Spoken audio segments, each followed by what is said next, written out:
যারা জামাতের সহিত নামাজ পড়বেন, যখন ইমামের পিছনে ইক্তেদা করে নামাজ পড়বেন, ইক্তেদাইতু বিহাদাল ইমাম যখন বলে ফেলবেন, তখন কিন্তু আর মুসল্লির কেরাত পড়তে হয় না।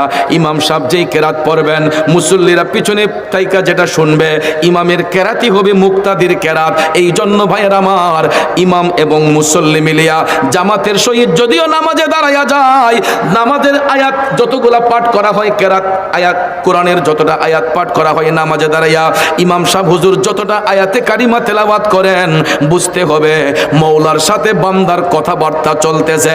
কিন্তু দেখবেন আমাদের সমাজে কিছু কিছু ঠেটনা মুসল্লি আছে, ইমাম সাহেব হুজুর যদি কেরাত একটু লম্বা পড়ে, নামাজ শেষ করিয়া কয়, হুজুর কুদ্দুর বাইকটা করে ফোরন জানা আসেনি।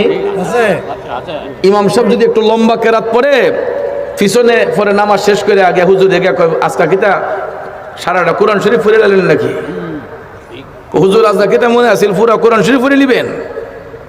এরকম কিছু জাহেল আছে, আছে কিনা বলেন?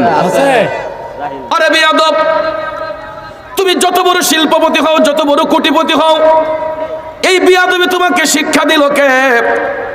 নামাজের মধ্যে ইমাম সাহেব কোন ওয়াক্তের নামাজে কত রাকাত, কোন রাকাত কত রাকাত তেলাওয়াত করবেন, কয়টা আয়াত পাঠ করবেন, কতটুক লম্বা হবে, কতটুক বাড়তি হবে, আপনি বলার কে? যেহেতু আমি ইক্তেদাইতু বিহাদাল ইমাম বলে ফেললাম, ইমামের কেরাতি হবে, আমি মুক্তাদির কেরাত। কথা কোন ঠিক না বেঠে? এই জন্য বাবা